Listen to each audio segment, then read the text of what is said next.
We are live. What's up, guys? It's Fresh and Fit Podcast. We want to welcome you. Whoa. That's not.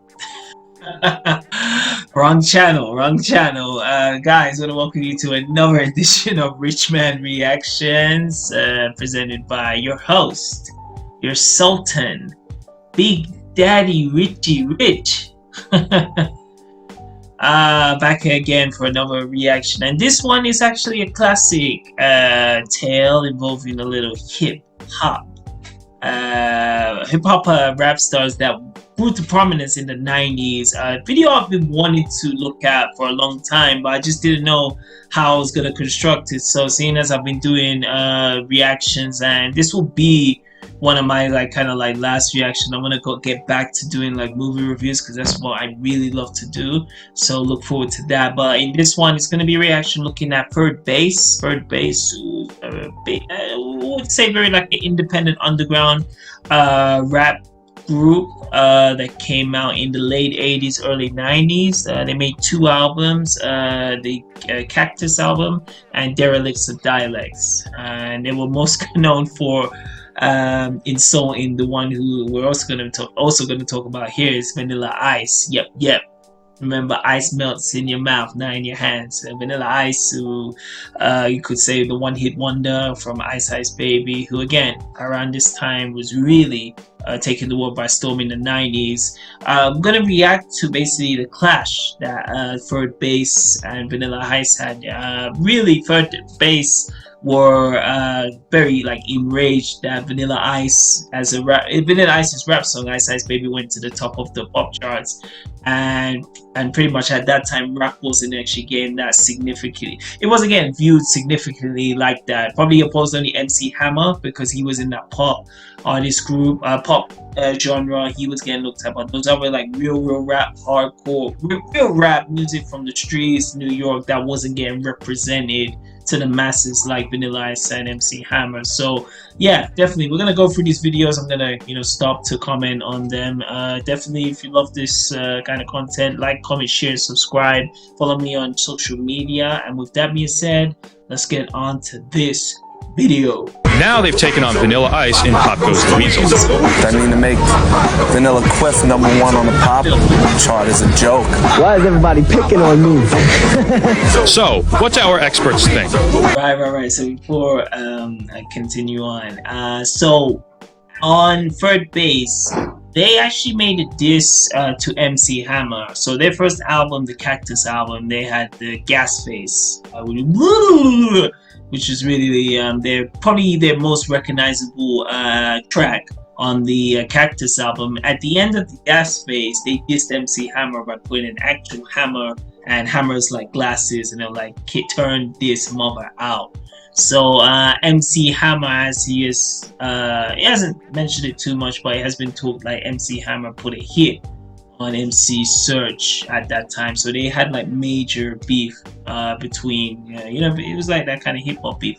After Third Bass had dissed MC Hammer, they went on to the other big hip hop station, Vanilla Ice, and they made this one was a complete track. Unlike Gas Face, where they only dissed MC Hammer in some bits, when Pete Nice from Third Bass said, Hammer, shut the fuck. This one was a whole track just to insult Vanilla Ice, named Pop Goes the Weasel. Let's continue. I'd have to give the edge to the speed of Vanilla Ice, even though it's a tag team effect. Pete and Serch, I think, have not pushed themselves away from the dinner table too frequently, and even with the cane, I just don't have the feel that they would be able to take care of Vanilla, who is slippery, particularly in the corners. Don't get Vanilla in the corner. So yeah, they would criticize Vanilla Ice in many press type of events. They called him Vanilla Quiff, Vanilla Wafer, and yeah, they just weren't digging Vanilla Ice. And at this time, Vanilla Ice was getting heat from a lot of places. Suge Knight, even when he appeared on the Arsenio Hall show, which this is gonna be the next clip I'm gonna show. But yeah, he wasn't really a liked personality at this time. now checking the appearance on the Arsenio Hall show in 1991. And now they're stirring up controversy with their second album called Derelicts of Dialect. Please welcome 89. Third Bass. Bass.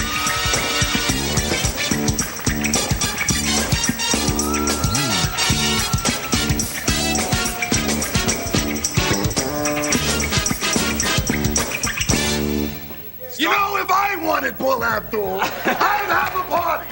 I'd throw a party with Bull. Let's start with Richie and introduce ourselves. Daddy Rich. Straight out of Brooklyn. Prime Minister Pete Nice. MC Serch, Arsenio Hall. Now, The dog pound. there's a song you all are going to do in a few minutes, and it's stirring up controversy. Why? Weasel's not a bad word. No. Well, basically, As he said, it stirred controversy at this time because as much as people disliked Vanilla Ice, he had a big fan base that really was like the young, white, Caucasian teenagers. So it was very shocking when they saw this, like when it was in the same genre, come out and dissing them like that. Weasel. basically the problem with rap, we feel, is that there's a lot of artists not getting the props now. Tribe Called Quest, KMD, Jungle Brothers, there's a lot of great groups who don't reach the market that the Quiff does. I'm sorry. Vanilla Quiff, Vanilla Wafer. Oh, Vanilla Quiff, Vanilla Wafer. They seriously disliked Vanilla Ice, and I'll talk more about this at the end. But Vanilla Ice and MC Hammer, like I said, they were something. They really, I'm not saying they took rap mainstream, but they took rap mainstream. Like there was an audience of, as I've spoken many times, in USA, Estados Unidos, at that time it was very segregated. Like white people watched Seinfeld and black people watched Morning. Black people watched Latest Single, white people watched Friends. So there was this very distinct separation between these two cultures and nationalities. So when Vanilla Ice came and he was dancing and he was bringing this rap culture, it's like white people started to gravitate to rap, and where it was more this underground thing, it started to become more mainstream, and MC Hammer was in that vicinity as well. So I think that's where Vert Bass had that. Vert Bass were angry from that, and I do believe there's a bit of jealousy as well. Yeah, let's continue. That whole thing that did. No, it's like you take an art form that has to explode because it's soul music, it feeds your soul. And then people try to get large on it and harp on it. And once you harp on it, you don't pay homage. You sit there and you pound your chest and you stand on this pedestal and say, yo, look at my bank. We're saying, look at the artist, look at the creation of this music. Please don't forget where the music came from. And there's so many artists who came up, paved the way, and didn't make a dime. You know, there are a lot of artists who were just like the pioneers. And Rich could tell you from back in the neighborhood. You know what I'm saying? True. Yeah. So okay, we're coming right back with Third Bass, and they'll perform. Yeah. Whoa. So yeah, man, definitely, it's a really fascinating interview. Third Bass, I think that was their second time on the Arsenio Hall show. They have one where they're promoting the Gas Face. Definitely take their performance. I'll definitely put that in the description below. You know, definitely check that out. But yeah, I totally agree with Third Bass. I just think again, I think there was a bit of jealousy as well from there. But let's go on to the next video. That's the Gas Face. Oh. Goodness.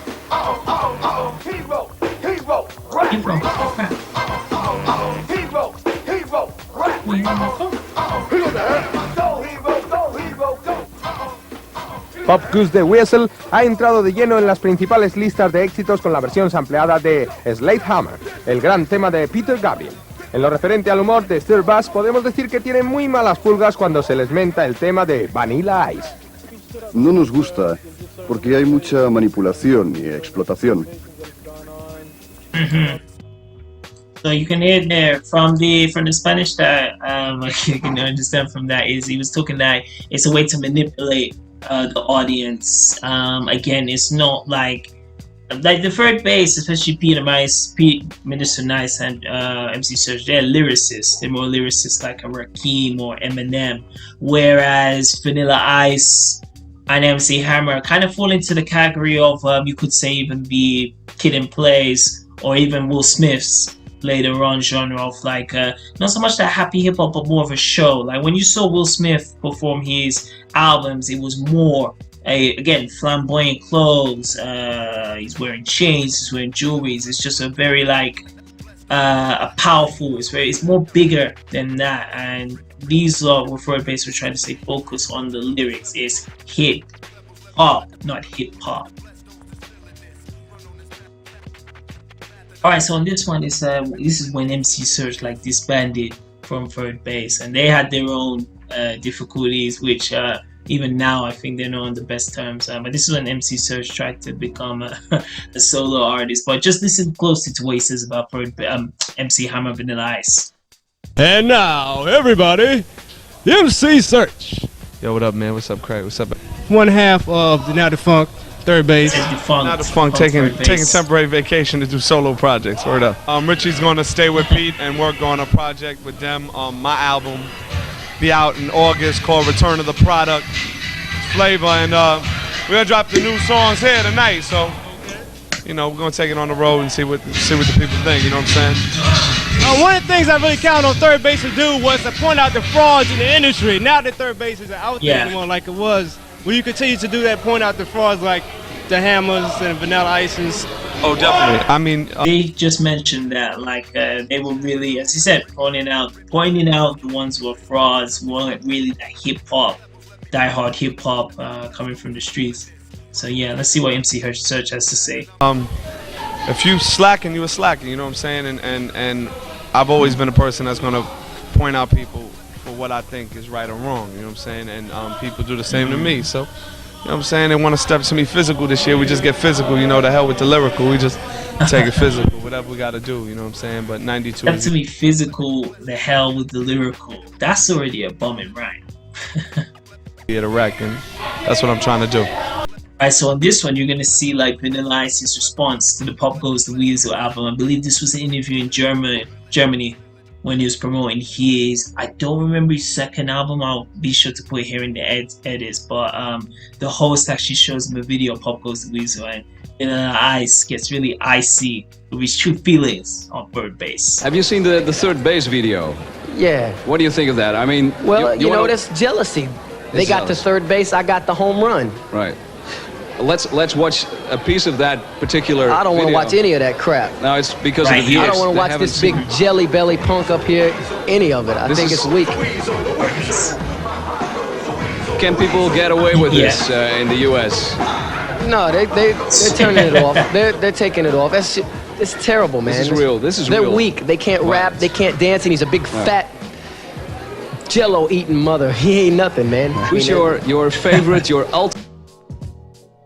The one who was in this video was actually Henry Rollins. Henry Rollins was in a band. He also played in Johnny McNamee with Keanu Reeves. Johnny McNamee with Keanu Reeves. He was in here. He actually was disguised up as Vanilla Ice. Yeah, so like, but I do point out what Vanilla Ice said in the beginning.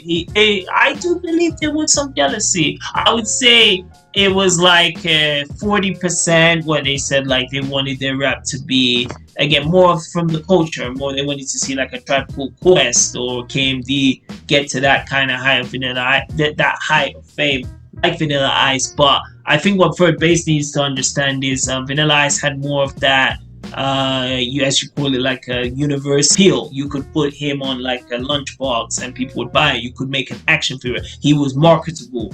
Even as well as like MC Hammer. So I think third bass just didn't understand that, and I think because they must be really to make an album completely on hip, you know, can understand that. But as I think Vanilla handled it very well from what he said. Okay. On the other hand, 10 long years after the fact, the members of third bass still haven't gotten over their grudge against the notorious Vanilla Ice, a man they continue to loathe and revile. This kid pimped himself, took it in the ass for millions of dollars. Anybody in my shoes would have done the same thing. Third Base Boys nearly acted out their most violent anti-ice fantasies during the filming of the video Pop Goes the Weasel. Shit. Kick the shit. Henry Rollins from Black Flag played ice.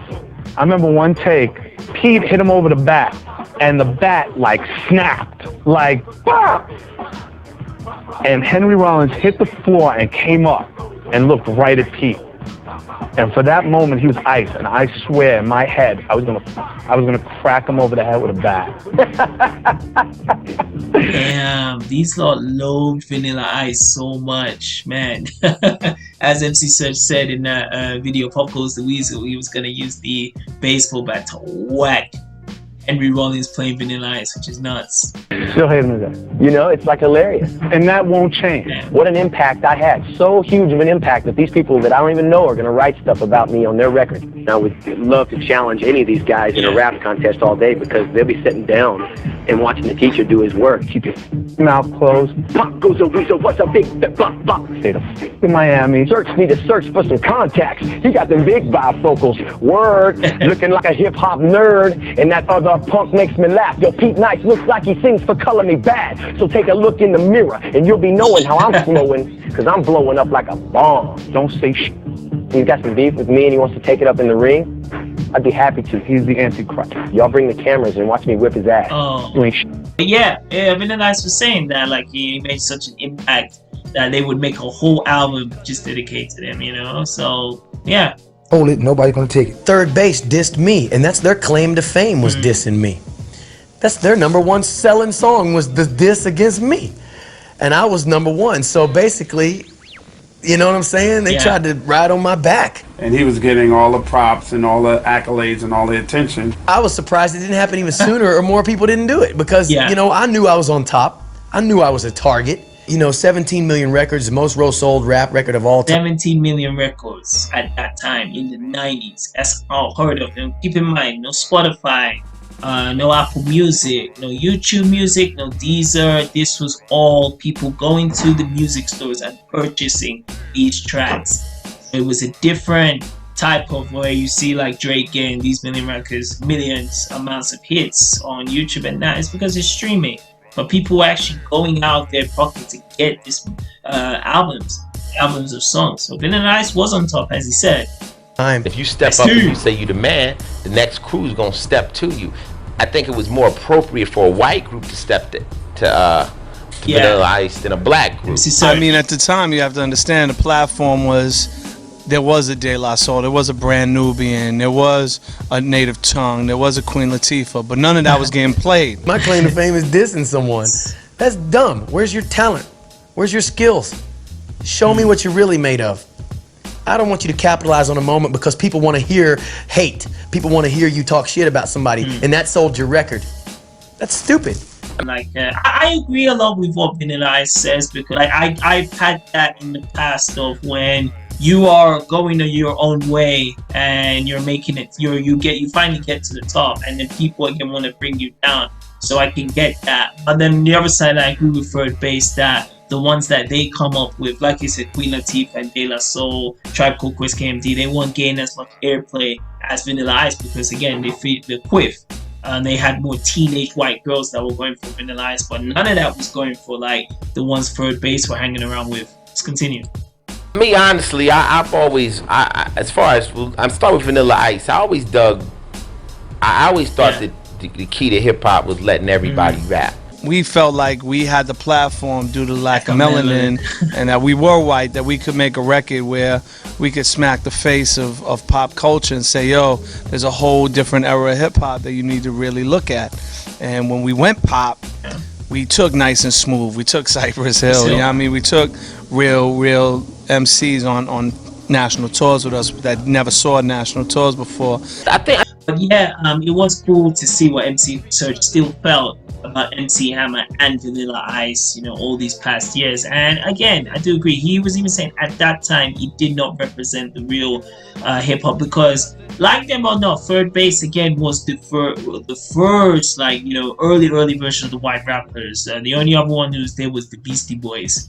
Beastie Boys, Third Bass, then Vanilla Ice came, and of course you got Macklemore, Action Bronson, Eminem. So you got a lot. So I could see where Third Bass were really trying to hold down their brothers and sisters who are coming up this time, and to just see Vanilla Ice and MC Hammer just go straight to the top of the pop charts was, again, very bitter pill to swallow when you're in that same genre. And I can understand, as I said, jealousy is real. Like, I think we all experience jealousy when again, you're working in the same genre, whether it be in entertainment, it can be in sports, it can be in just I'm not saying politics, but when you're in the same kind of categories and someone who starts the same time, same age, and you think that they're not good but they go to the top, it will definitely hurt you, because the system, especially at that time, when Third Bass and Vanilla Ice was coming up, it was not the opportunity to do stuff on YouTube. It was not the opportunity to do iTunes, or you could just go and just make your own music and let the audience decide. Whereas before it was more of a system. Whereas they saw Vanilla Ice had a lot of market. It was more marketable. Got it right. It was more marketable as alongside MC Hammer than a Third Bass. So the system really pushed those two out. And yeah, so guys, let me know what you think on this clash between Third Bass and Vanilla Ice. As I said, I'm a fan of both of them, even MC Hammer. I really love the Pop Goes the Weasel track. I have that on my phone. I think the video is very good. Again, I'll put the link down in the description. And yeah, let me know what did you think of Third Bass's career, Pete Nice, MC Serch, and DJ Richie Rich against Vanilla Ice and MC Hammer. What do you think of all those careers, and who probably has the best legacy of the two, even including Hammer? Put it all down in the comment sections. And if you haven't already, guys, it's October now. Make sure to update your wallet. Richie Rich is out. So bring it on. So bring it on.